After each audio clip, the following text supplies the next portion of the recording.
Now, we will talk about the motion. What is motion?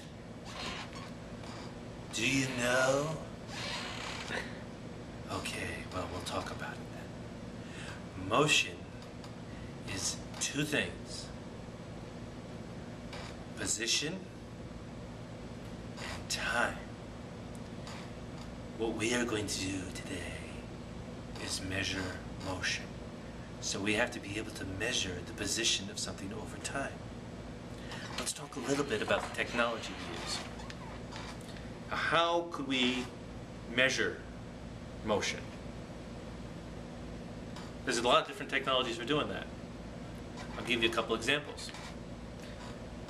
One that some of you may be familiar with. Radar. You know, like the police use? Yeah, I'm talking about you. You ever been pulled over? How do they tell how fast you were going? They use the radar system. What it does is it bounces waves off of your car, and then it gets the reflection coming off, and then it can tell, based on how fast the waves come back, how fast you're going. It can also tell the position if it really wanted to, the distance to your car, and it could also determine the acceleration. Technology is very simple. Okay, why aren't we using that in class today? Well, it's kind of dangerous, I suppose. One thing you don't want to do with a radar gun, for example, there was a police officer who used to, he'd sit in his car with his radar gun in his lap and wait for the cars to come, and then he'd pick it up and measure the speed, and then he'd put it back down in his lap. And now he can't have any kids. You don't want to do that, do you? Well, in some cases that might be a good idea, but we're not going to make that a requirement for today. All right. What's another technology that we could use to measure motion? Well, one thing we could do is we could use lasers. All right. We could put lasers on sharks. If you don't understand that reference, I'm sorry, you haven't seen the movie. All right, how does a laser work?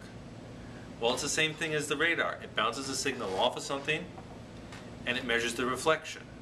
And you see how fast the reflections come back. You can tell where something is for each position. So, boom, boom, back and forth. What's the advantage of a laser, using a laser? Well, it's very accurate, okay? It's probably one of the more accurate methods we could use.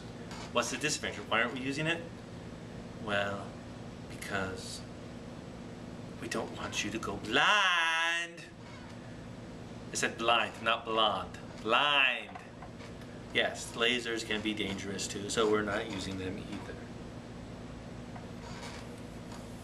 Alright, so what's a third way we could do this? This is the way we actually are doing it. We use the motion detectors that we're using emit sound waves that bounce off. Just like laser uses light waves, radar uses RF waves, here we're using sound waves. But sound waves, unlike the laser and the radar, are not going to be dangerous. That's why we're using them. Now, lasers would work fine through glass because the laser goes right through the glass. Radars do too. Sound waves, on the other hand, don't. So there's some disadvantages to it. They're also not as accurate, but they're accurate enough. Okay, so now we're done talking about motion and how we measure it. Remember that motion is not just position, it's position and time. You have to be able to measure both. From that you can get position, velocity, and acceleration. Okay? See you in class. Cut. Hit the red button. Did you hit the red button?